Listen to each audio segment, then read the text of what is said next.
Hello lovely people! November has arrived, and just like last year, I'm going to be taking part in Non-Fiction November. Sophie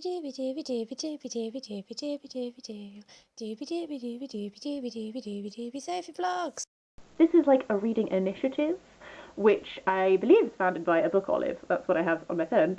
And essentially, it's not a read-along, but the aim is just to read an increased amount of non-fiction. So if you don't read any non-fiction, reading a single book of non-fiction in November will be enough to make you part of Non-Fiction November.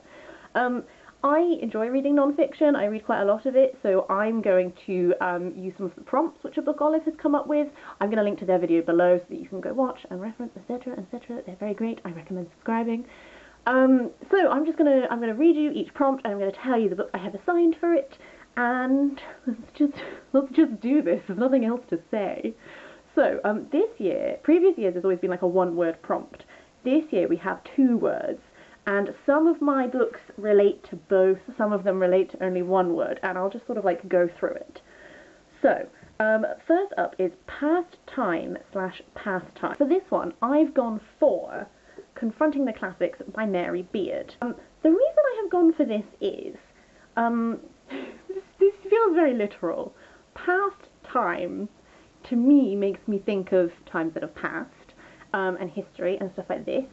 And obviously classics is the study of ancient Greek, ancient Rome. Classics itself, if you study it, is like the language Latin and Greek, and then classical studies, which is what I did at university, is like the general ancient Greek, ancient Rome type thing.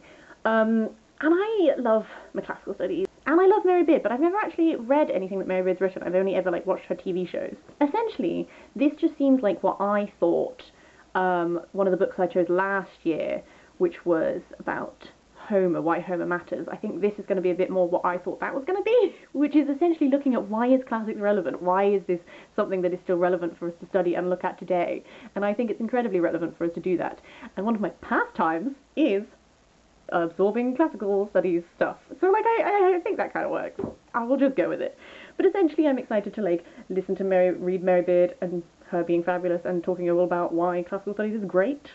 The second prompt is self/shelf.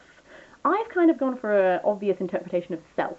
So this is My Life in France by Julia Child, because it's kind of an autobiography, and self, the autobiography is all about the self.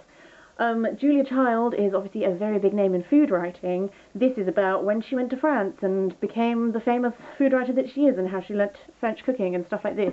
If you're into food writing, I understand that this is a vital book to have on your shelf. I tried. But essentially, I've been getting really into food writing, as you'll know if you watched my autumn wrap-up, where I read MFK Fisher for the first time, and so I just thought I would continue that vein of these big-name food writers that I'm not familiar with. So Julia Child, we're going to give her a go and see. Number 3 is Wander/Wonder.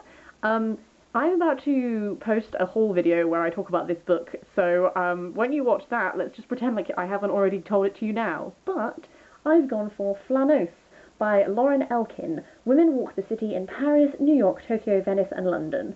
This is all about wandering women. Women who have the time to wander around these cities and wonder at the sights that they see and how it influenced them creatively and stuff like this. Flaneur is an idler, a dawdling observer usually found in cities. So this is just going to be some really interesting women. And so it's like part cultural study, part memoir, and sort of like looking at like, I guess also like the freeing power of having the time to just wander, and you know, like there's you have to be of a certain class to be able to have enough free time to just wander around the city and let it inspire you, stuff like this. So essentially I am really intrigued by how this is going to be, so I might end up starting with this one because I'm very excited. And then finally, prompt number 4 is Micro/Macro. I've gone for A Brief History of Everyone Who Ever Lived, The Stories in Our Genes by Adam Rutherford, because like I feel a bit like all my interpretations, but like your genetics are like the micro details that make up the macro story of your life, and in this case we're really looking at like those micro genetic things that have then affected and shaped like humanity as a whole. So I feel like the micro-macro interplay of this is going to be quite interesting, and so I'm excited. I was really excited when I was like, this book would work for this, because I've been meaning to read this out for ages because it's been lent to me and I need to give it back to the person who lent it to me. So yes, and apparently this is, they've sung the praises of this very highly, so I'm very excited. I'm not very scientific. I tried to do A-level chemistry and biology and I didn't do very well at all. But I really enjoyed 7 brief lessons in physics and stuff like this, so I hope that these types of books are sort of a way for me to dip into scientific things and sort of access them in a way that I find much easier to take in than just like science lectures ever were. But that's it. Those are all the books I've set myself to read. I will definitely read more than 4 books in the month of November. I have left it fairly open. Last time I set myself a lot more books to read, but I'm allowing for the fact that I probably am going to also dip into some fiction. I also have been reading Nelson Mandela's The Long Walk to Freedom, and I put it on pause because of my autumn reading list, so I'll probably pick that back up again as well at the end of this month. So I'm going to check in at the end of November. I'm going to let you know how all of these have gone, my thoughts on it, etc. I would really love, if you are also taking part in Non-Fiction November, for you to let me know, are you doing the prompts? Are you just setting yourself some books? What have you got to read? I find non-fiction really great, and I'd love to hear like any of your particular recommendations or anything like that, because I'm always looking to bulk out my to-read list. As for me, I'm going to go and start reading. I hope you have a really lovely day, and I will see you next week.